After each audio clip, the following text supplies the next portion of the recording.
Hi and welcome back to part 2.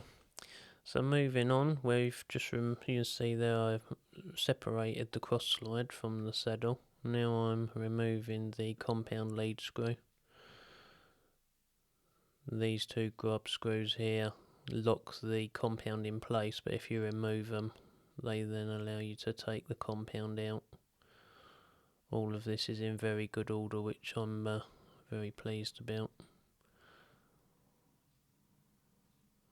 Removing the lead screw from the saddle, which does the cross slide,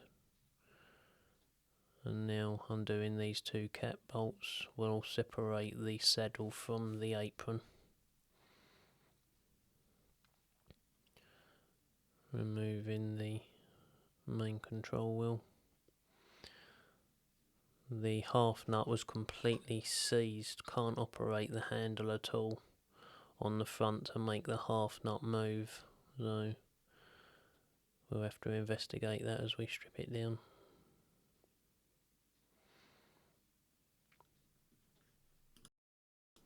Undoing these little brass screws to remove this brass cover plate, which is covering the clutch.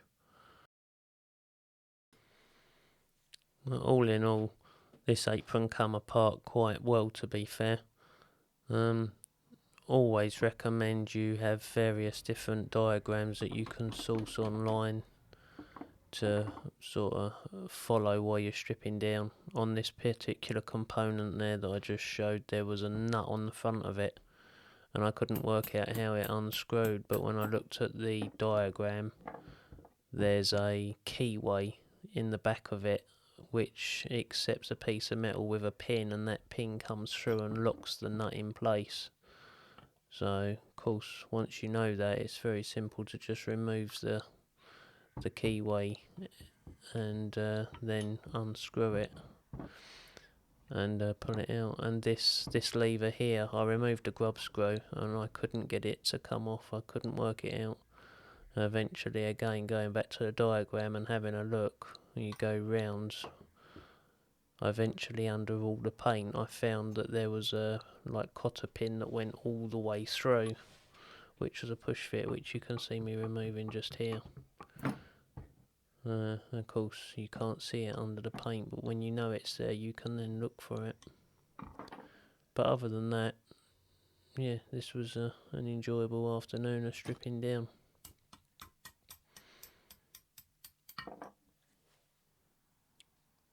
And that's the lathe body now all in primer, and all the various components that I've stripped so far, they've all been filled, etched, undercoated, and this is the first top coat going on the actual main chassis.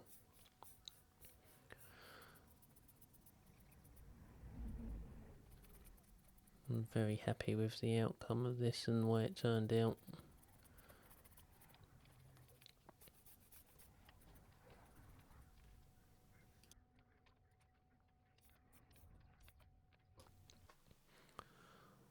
And that's it, everything's now in top coat, and it's all had 2 coats, and I'm more than happy with the finish. Everything's looking really good and to a decent quality, which is what I was after with this. This is a thing that an old farmer told me about. I used to drive HGV lorries, roll-on roll-offs, and I used to deliver to a lot of farms, and they used to use a chemical called molasses which they feed their cattle. It's very, very sugary, and he always used to joke with me and say that it protected things from rust and what have you. Anyway, when I was looking at restoring these components, there was some commercial products available, and I remembered what the old farmer told me, so I tried a 50-50 mix of distilled water and molasses, and this was after 18 hours of it being in soak overnight, and I was gobsmacked at just how efficient it had worked, and something that I would definitely do in the future.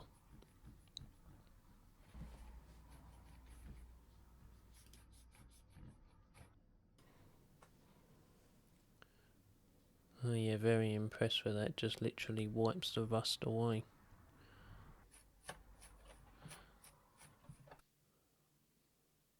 On to degreasing components now and then making hardware look nice again.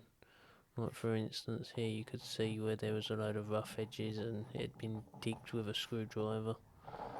So I just went over them with various different files and needle files, got it all back to nice and smooth, sanded and then polished and machine polished until I ended up with a component that looks like new again.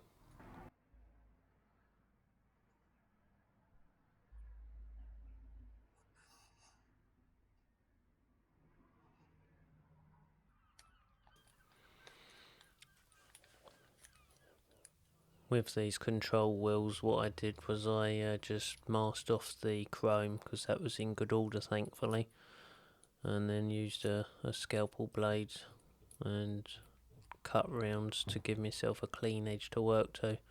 And then I just used a standard paintbrush and I painted the spokes of the control wheels by hand, and again 2 coats of paint, and they come up more than satisfactory. And now it's time to start rebuilding the apron. As I'm putting everything back together, it's all being greased or oiled depending on what the manual calls for. If I couldn't find it, I went with what I thought would be best, so to speak.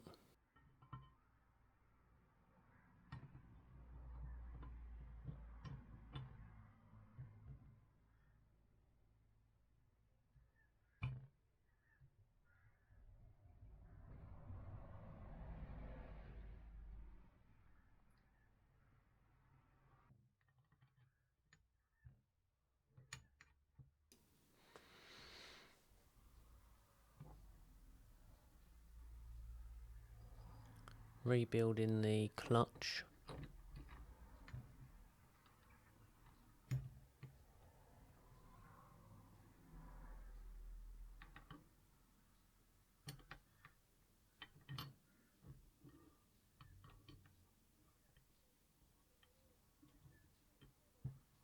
This went together very well, to be fair. There's quite a few components and it looks a lot worse than it actually is when you get into it, and especially after stripping it down you get a better understanding of how it works and what have you. And it goes together very, very simply, really.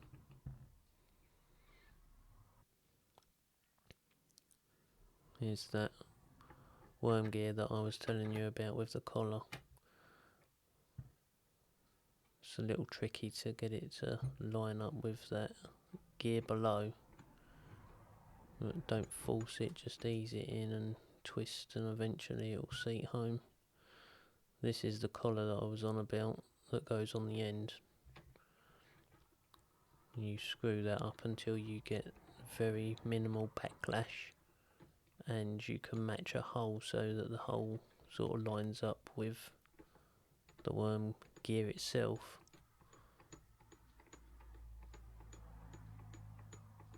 And then in a minute you'll see that I slide a bar in which sits in a keyway, and that pin that you can see on the end, that goes through the worm drive and into the nut to stop the nut from coming undone.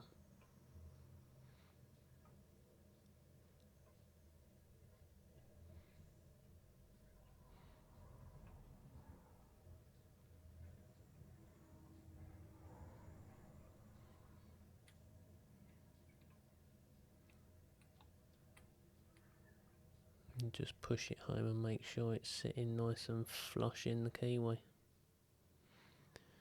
The half nut that I was explaining about when we was taking it apart, I said that it was all seized up. Under this grub screw there's actually a spring and a little ball bearing that sits in a detent in the handle, and over the years obviously the spring had got chewed up and there was bits of broken spring that were in there that were jammed the actual lever up, which is why the half nut wouldn't operate. And also there was quite a lot of dry swarf and dry oil that was behind these two half nut levers as well. Once that had all been cleaned and greased up and what have you, as you can see there's a lovely smooth action to it.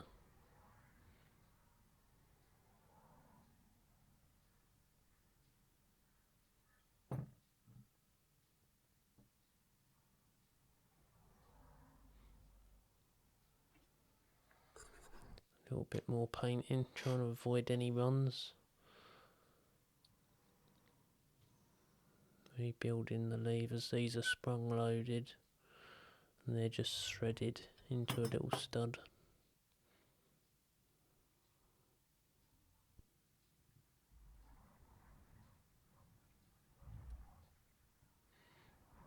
With this compound I actually etch primed that because there was a few little pits in it and it was a lot brighter still. It wasn't sort of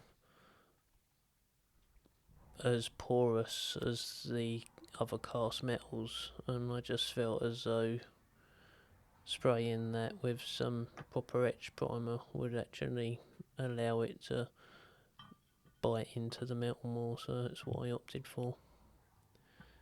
Here, reinstalling the lead screw into the saddle, and now as I go applying grease or oil depending on what I need, and just rebuilding the saddle back up for the cross slide.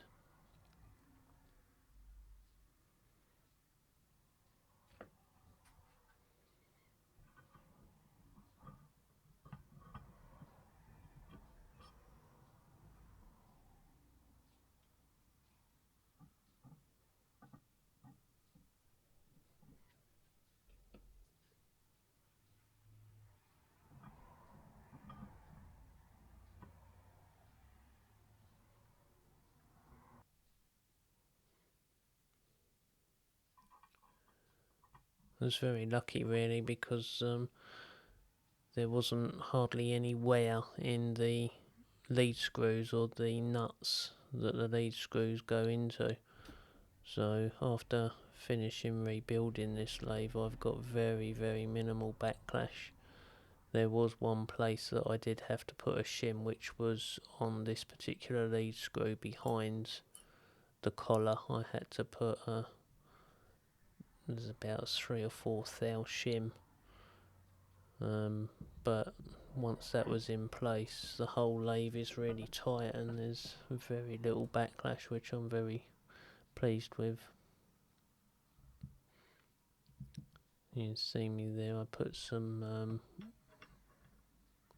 whey oil on the mating surfaces before I put it together.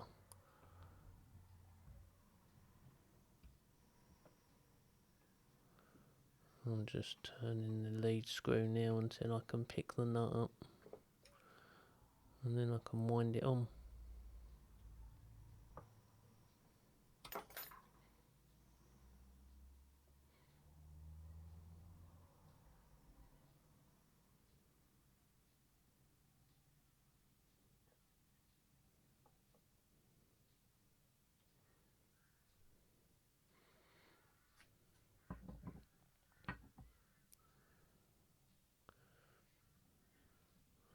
Putting the compound grub screws back in the back to lock that.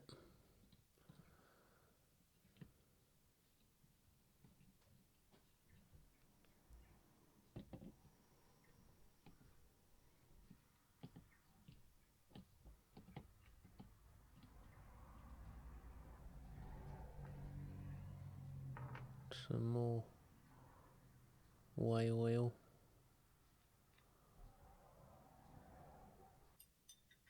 Make sure all your surfaces are super clean as well. You don't want any grit, fur, dust, anything. Just keep cleaning and cleaning until you get a clean white rag across it. Really does help in the end goal.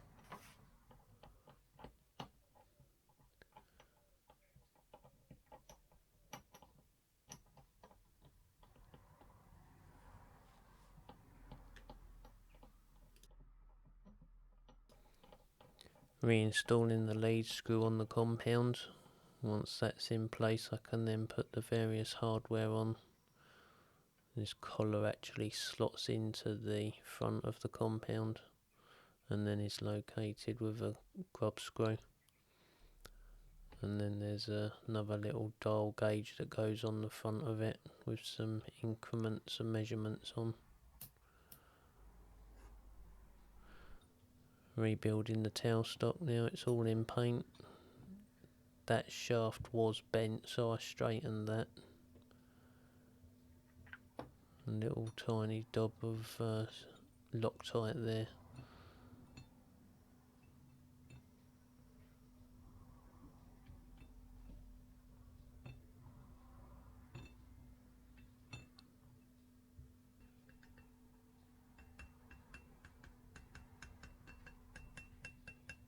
Putting some whey oil between the two mating surfaces, and then I can reattach it to the base.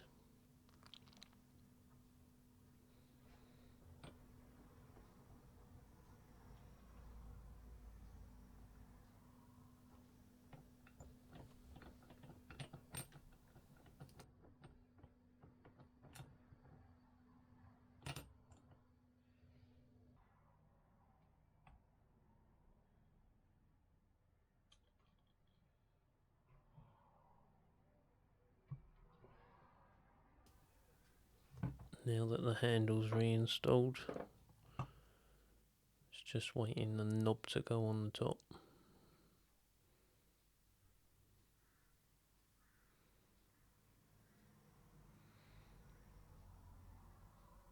With this, I found it just as easy to wind the lead screw into the tailstock end, and then I just slid both components in through the body and then put the hardware on the other end to hold it in place.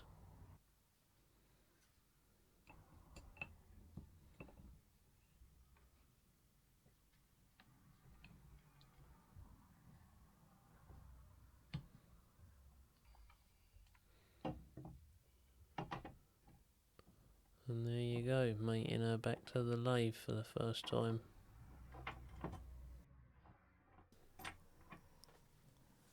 That's it for part 2. Hopefully you'll be eager to see what the rest of the lathe looks like as we go on, and you'll tune back for part 3. Look forward to seeing you then.